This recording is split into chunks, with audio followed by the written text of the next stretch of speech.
আসসালামু আলাইকুম। এই ভিডিওটা আমার ভাইকে নিয়ে বানালে ভালো হতো, বাট এটা শর্ট করার জন্য এবং নিজের আঙ্গিক থেকে বলার জন্য এই ভিডিওটা বানানো। যে আমি আমার ছোট ভাইকে কি কি টিপস দিছিলাম, যেটার ফলশ্রুতিতে সে হলো ডিএমসিতে 140তম হয়েছে। সো একই বাসা থেকে আমি হইলো গিয়া বুয়েট মেডিকেল ঢাবিতে চান্স পেয়েছি এবং ও ডিএমসিতে 140তম হয়েছে। So that's a good thing. এবং শুধুমাত্র কি আমার টিপসের কারণে সে চান্স পেয়েছে অবশ্যই না, বাট এগুলো তার পড়াশোনা এবং তার লাইফস্টাইল এবং তার এইচএসসি লাইফে ওভারঅল মেন্টাল প্রিপারেশনের দিক থেকে অনেক বেশি তাকে হেল্প করছে। সো আমি তাকে মোটামুটি 8 থেকে 9টা টিপস দিছিলাম, যেগুলো আজকের এই ভিডিওতে আমি শেয়ার করব। ওকে, প্রথম যে কথাটা আমি বলছিলাম, ভাই তুই যা করবি কর, পড়াশোনা তোর 1 নম্বর প্রায়োরিটি। অর্থাৎ তুই ঘুরবি ফিরবি, ফোন চালাবি, এক্সট্রা কারিকুলার করবি, তুই তোর ফ্রেন্ডদের সাথে আড্ডা দিবি, তুই দরকার হলে প্রেম কর, কোনো সমস্যা নেই। যা করবি কর, পড়াশোনা তোর ফার্স্ট প্রায়োরিটি। পড়াশোনা ঠিক রাখে আর দুনিয়ার যা করবি কর, এটাতে কোনো নিষেধ নাই। এটা আমার বাপ মা আমাকে ইন্টার লাইফে বলছিল, আমরা ফ্যামিলি থেকে এটা নিয়ম, যা করবা করো ভাই, পড়াশোনাটা তোমার 1 number priority. Anything that comes before your study has to go. ঠিক আছে? সো এটা যদি যে কেউ মেনটেন করে, তাহলে দেখবা সে মাল্টি ডাইভার্স একটা লাইফ লিড করতেছে। অবশ্যই সব কিছু তোমার সেকেন্ড প্রায়োরিটি, জিমে যাও, খেলাধুলা করে, এক্সট্রা কারিকুলার করো, বাট আমরা যেটা করি বাকি কোনো কিছুকে পড়াশোনার উপর স্থান দিয়ে দেয়। ঠিক আছে? আচ্ছা, 2 নাম্বার, তুমি বাবা কলেজে এক্সাম দাও আর কোচিংয়ে এক্সাম দাও বা যেই জায়গায় এক্সাম দাও, সবগুলোতে টপ পজিশন করতে হবে, প্রত্যেকটা এক্সামকে সিরিয়াসলি নিতে হবে। এই জন্য ওর কলেজের প্রত্যেকটা পরীক্ষায় ওর প্লেস পাইছিল এবং কোচিংয়ে যতগুলো পরীক্ষা থাকতো সে প্রত্যেকটাতে সেন্ট্রালি মেরিট করতো এবং এমন এক্সামগুলো দিত যেগুলো সে ভালো করতো, ভালো রেজাল্ট করতো। এটা তার কনফিডেন্স লেভেল বুস্ট আপে অনেক বেশি হেল্প করতো। এটা আমি নিজেও ফলো করছিলাম, কারণ এক্সামে যখন আমি খারাপ করবো, আমি যত ভালোই পড়ি না কেন, আমি মেন্টালি বুঝে নিব, যে মেন্টালি আমার মাথা ধরে নিব যে তুমি খারাপ স্টুডেন্ট। ঠিক আছে? আচ্ছা, এরপরে তুমি যদি মেডিকেলে চান্স পাইতে চাও, তোমাকে আজমল স্যার, হাজারি স্যার, ইসাক স্যার এবং হাসান স্যার, এই মেইন বইগুলো তোমার একদম ফার্স্ট প্রায়োরিটি থাকবে। মেইন বইয়ের অনুশীলনী থেকে শুরু করে সব কিছু লাইন বাই লাইন ঝাড়া মুখস্থ করতে হবে, কোনো কথা নাই। এক্সট্রা যদি কোনো বই পড়ো, তাহলে কিউএনএ মেডিকেল অ্যানালাইসিস ওর কাছে শুরু থেকেই দেওয়া ছিল। ঠিক আছে? আর কোনো গাইড বই ও ওভাবে ফলো করা নাই, কিনসে মনে হয়, বাট ওভাবে ফলো করা নাই।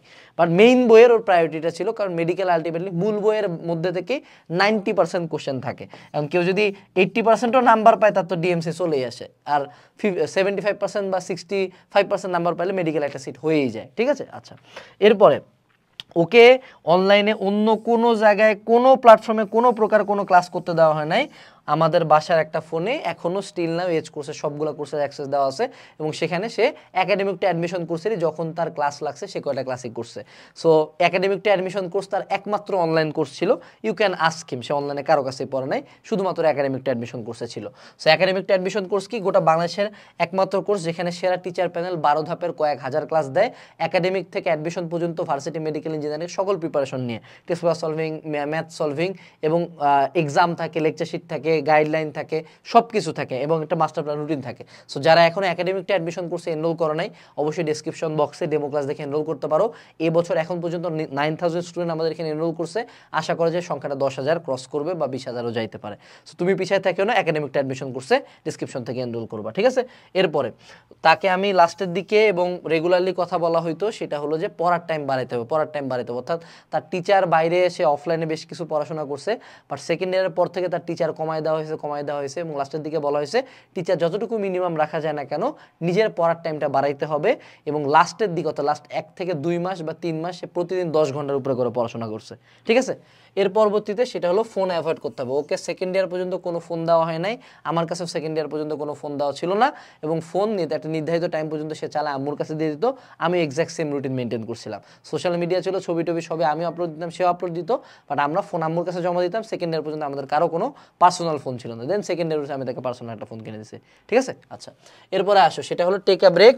মাঝে মধ্যে ও পড়তে পড়তে পড়তে পড়তে ওভারহেলম লাগতো। অনেক সময় শুধু পড়া পড়া পড়া পড়া, কোচিং, লাইভ ক্লাস, প্ল্যাটফর্মে এত কিছু করতে করতে মাথা পাগল লাগাটা স্বাভাবিক।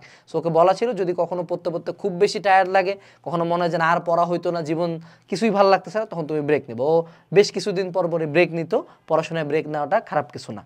এরপরে লাস্ট বাট নট লিস্ট, সেটা হলো নো এক্সপেকটেশনের প্রেশার। তুমি যে আমার ভাই, এই জন্য তোমাকে বিশাল ভালো করতে হবে, তুমি ভালো না করলে তোমাকে দুনিয়া ছিছি করবে, তোমার বাপ মা খুব প্রেশার দিচ্ছে, এইসব এক্সপেকটেশনের প্রেশার তুমি কখনোই নিবা না। এক্সপেকটেশনের প্রেশার যেই নিছে, যেমন আমি নিছি, ডিএমসি না হয় সলিমুল্লাহ হয়েছে, বুয়েটে নিছি বা পজিশন টপ 100 থেকে বেড়ে 268 হয়ে গেছে। সো এরকম এক্সপেকটেশনের প্রেশার কখনোই নিবা না। তুমি হলো তোমার মতো করে তোমার ফুল ফ্লোতে, তুমি তোমার ফুল কনফিডেন্সে পড়াশোনা করো, যেখানেই হবে আলহামদুলিল্লাহ, আমি থাকাকালীন কোনো চিন্তা নেই। সো এই চিন্তাটা তোমার মাথায় ঢুকানো উচিত, কারো এক্সপেকটেশনের প্রেশার নিবা না। তোমার লাইফ তোমার উপরে, তোমার লাইফ দেখে বাপ মা 2-1 দিন হাই উতাস করবে, তারপর থেকে শেষ। দুনিয়া তোমাকে নিয়ে কেয়ার করে না, তোমার দুনিয়াকে নিয়ে এত পাগল হওয়ার দরকার নেই। এরপরে সর্বশেষ যেটা, সেটা হলো don't get obsessed with what you don't need. অর্থাৎ ও যেহেতু মেডিকেল প্রিপারেশন নিছে, ওর কেতাবউদ্দিন স্যারের ম্যাথ করলে আর কিছু লাগে না, কারণ ওকে এক্সট্রা করে বেসিক প্রতিপাদন 20 ঘন্টার ক্লাস লাগবে না। ও ফিজিক্স, ইসাক স্যারের ম্যাথ, গাণিতিক পদার্থবিজ্ঞানের ম্যাথ আর টেস্ট পেপারের ম্যাথ পারলেই লাগে না। অর্থাৎ তার টার্গেট ছিল এইচএসসি কভার দেওয়া। তাকে আমি কখনো এটা বলি নাই যে না ফিজিক্স বাদ দিয়ে দাও, ম্যাথ বাদ দিয়ে দাও, এগুলো না। সব সাবজেক্টে তুমি পারবা, বাট তোমার অবসেশন কোনো সাবজেক্টে আসা যাবে না। তোমার ফোকাস থাকবে বায়োলজি, কেমিস্ট্রি এবং ফিজিক্সের থিওরিটিক্যাল পার্টগুলো, যেগুলো মেডিকেলে আসে। বাকিগুলো তুমি তোমার পার হওয়ার জন্য যতটুকু লাগে ততটুকু পড়বা। অর্থাৎ কোনো কিছু নিয়ে ওভার অবসেসড হবে না, এমন কোনো টপিক নিয়ে পাগল হবে না যেটা তোমার কখনো লাগে না। এই সিম্পল কয়েকটা টিপস ফলো করে মোটামুটি তার এইচএসসি লাইফ এবং অ্যাডমিশন লাইফ সে গাইডেড হয়েছে। তো তোমরা যারা চান্স পাইতে চাও, তোমরা এই টিপসগুলো ফলো করতে পারো। এটা শুধুমাত্র আমার ভাই হিসেবে না, আমার চ্যানেলে ফলো করা প্রত্যেকটা অডিয়েন্সই হলো আমার ছোট ভাই এবং ছোট বোন। আমি নিজেকে টিচার কখনো বলি না, আমি নিজেকে বলি বড় ভাই। সো এই টিপসগুলো ফলো করার চেষ্টা করবা, একাডেমিকটা অ্যাডমিশন কোর্স এনরোল করবা। এটা আমার greatest creation of my life এবং গ্রেটেস্ট ক্রিয়েশন অফ বাংলাদেশের এডটেক, এটা আমি বিশ্বাস করি। সামনে বুঝবা হয়তোবা। এটি ছিল আজকের ভিডিওতে। সকলের জন্য সফলতার দোয়া থাকলো। আসসালামু আলাইকুম, টাটা।